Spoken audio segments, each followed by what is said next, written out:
Live on WCLU Radio, it's The Top Story at 7 with WCLU News Director Angela Briggs. I'm Angela Briggs with WCLU, and this is your top story at 7. Officially no longer known as IDEA, the newly named Barron County Economic Authority still has the same mission despite the name change. The group is tasked with economic development for Barron County. They're funded through monies from Barron Fiscal Court, the City of Glasgow, and now the City of Cave City. Changes approved to the interlocal agreement between these entities. Cave City was now given a voting seat on the board, and Park City will have a non-voting seat.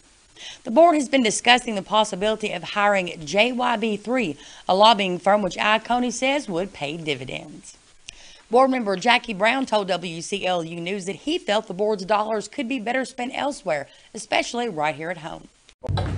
I personally went out and did independent research on this. I wanted to bring this to the board. This is something that I wanted to work on, because I thought some change would be good. You either watch change, fear change, or embrace change. I think having this independent person could be a voice for us in Frankfort, can be an advocate for us in Frankfort, and help me network through the organization up in Frankfort. The board did vote to table the motion and to take it up again when more board members were able to be present. When it comes to industrial development, it does take a lot of time and effort. At last week's meeting, board member Jim Lee said he would be in favor of the consultant because Frankfort has changed. They can have a presence but really can't advocate. An appointee could serve as a conduit to make that connection. He certainly doesn't have the time to go to Frankfort, and Dan can't be in two places at once. With the board admitting to communication issues in the past, these issues were still apparent at their last meeting. Discussion between board chair Owen Lambert and board member Jackie Brown was obviously forced, and there was little discussion among the board in general. When it comes to talking with the community, Brown told the board he'd been out talking to people and found no one in support of hiring the lobbying firm.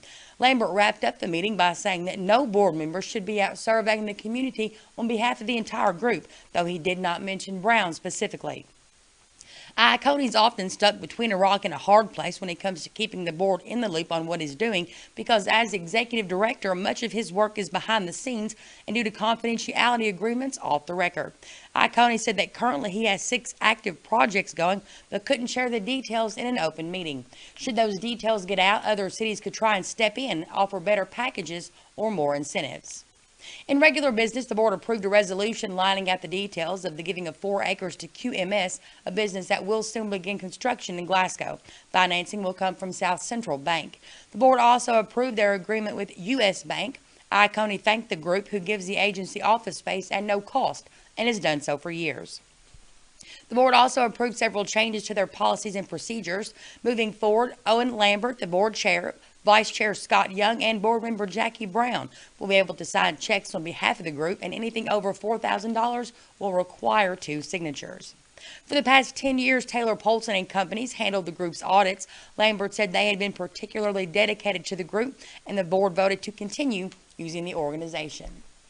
In regard to the group's vision statement, which is to increase the per capita income of residents, Brown said he felt it should be something more motivational. Board member Gary Hartel agreed and said a vision is a destination.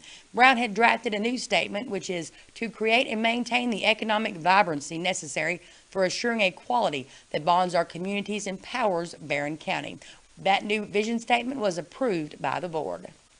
And that's a wrap-up of this month's meeting of the Barron County Economic Authority, formerly known as IDEA. I'm Angela Briggs with WCLU, and this is your top story at 7.